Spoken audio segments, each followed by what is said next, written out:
नमस्कार। वीर सैन्य 24/7 में आप लोगों का स्वागत है। जी हाँ, भारतीय सेना को आरटीआई के दायरे से बाहर करने का तैयारी ये प्रेस रिव्यू में बोला जा रहा है। उच्च स्तरीय सरकारी बैठकों में राष्ट्रीय सुरक्षा का आधार पर सेना बलों को सूचना के अधिकार अधिनियम 2005 यानी आरटीआई से लगभग पूरी तरह छूट देने का समर्थन किया गया है।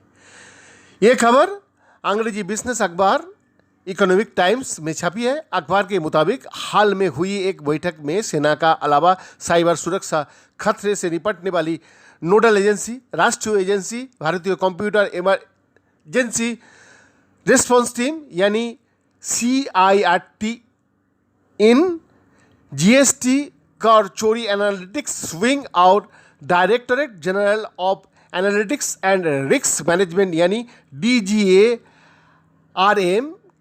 को भी आरटीआई से छूट देने पर चर्चा हुई है। अब तक इस पर आखिरी फैसला क्या लिया गया है इसकी सार्वजनिक जानकारी नहीं दी गई है।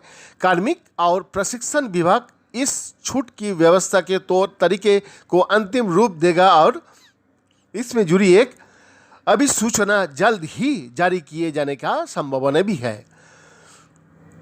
कैबिनेट सचिव के साथ सचिवों को एक समिति की चर्चा की बात ये माना जा रहा है कि सेना की तीनों अंग CIRT इन और DGARM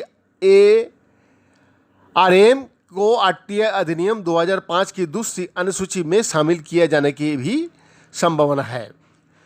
दूसरी अनुसूची में खुफिया ब्यूरो, रॉ, CBI, अर्थनैतिक बलों, नारकोटिक्स कंट्रोल ब्यूरो, राष्ट्रीय सुरक्षा परिषद, सचिवालय और NTRO जैसे 26 खुफिया और सुरक्षा संगठनों को सूचीबद्ध किया गया है कि जिन्हें सुरक्षा कारणों से आरटीआई अधिनियम के दायरे से बाहर रखा गया है।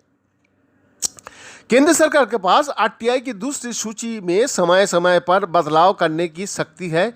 ये इसमें से संस्थाओं को हटा और नए संस्था का नाम इस सूची में जोड़ सकता है।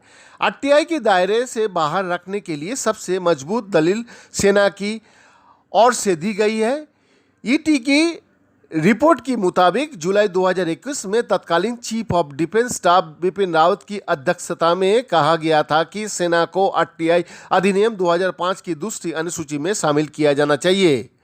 साल 2006 में कांग्रेस नेता वीरप्पा मोइली का अध्यक्षता में बने प्रशासनिक सुधारों आयोग ने भी अपनी रिपोर्ट में ऐसा ही सुझाव दिया था।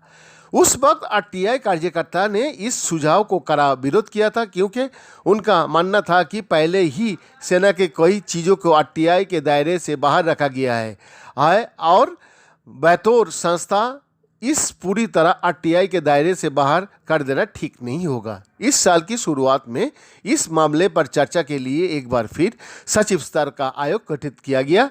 28 अप्रैल का कैबिनेट सचिव राजीव गुआ की अध्यक्षता में इससे लेकर एक निर्णायक बैठक हुई। ये बैठक सेना प्रमुख MS नरवाने की कार्यालय छोड़ के ठीक बाद हुआ।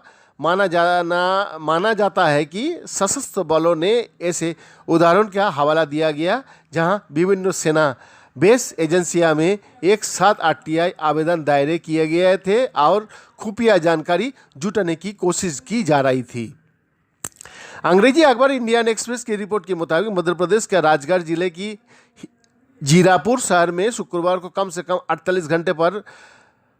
48 घरों पर बुलडोजर चला दिया गया। अधिकारी को कहना था कि घर सरकारी जमीन पर अतिक्रमण कर बनाए गए थे। इस घटना से ठीक 2 दिन पहले एक दलित व्यक्ति की बारात निकलने के दौरान दलितों और मुसलमानों का एक समूह का बीच झड़पें हुए थे। दोनों समूहों का बीच मारपीट और पत्थरबाजी हुई थी। पुलिस के मुताबिक बारात मंगलवार की रात 11 बजे एक मस्जिद के सामने से गुजर रही थी। तभी अल्पसंख्यक समुदाय के कुछ लोगों ने तेज गाना बजाए जाने पर आपत्ति जताई। राजगढ़ की पुलिस अधीक्षक प्रदीप शर्मा ने कहा कि बैंड की दर्ज बयान के अनुसार उन्होंने मस्जिद से गुजरते समय आवाज़ कम की थी, लेकिन दोनों समुदाय के बीच कहासुनी हो गई और पथराव की सूचना मिली। इस घटना में 6 साल के एक बच्चे सहित कम से कम 5 लोग घायल हो गए। CCTV फुटेज के आधार पर हमने 8 लोगों को गिरफ्तार किया है, पुलिस ने बोला। प्राथमिकी दर्ज होने का तुरंत बाद जीरापुर का वार्ड नंबर 4 के लोगों को नोटिस जारी किया गया, जिसमें उनकी घरों को सरकारी जमीन पर अतिक्रमण बताते हुए बुलडोजर से हटाने की अधिसूचना जारी कर दी गई।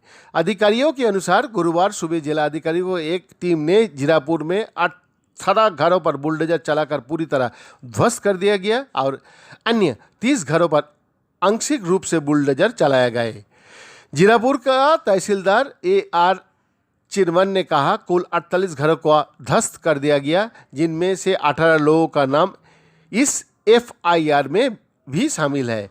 अन्य 30 घर है जो माता मंदिर की और जाने वाली सड़क का क्षेत्र पर अतिक्रमण करके बनाया गया था। बैद्यनाथ दास का रिपोर्ट, बीरसा न्यूज़ 24 अनुसार।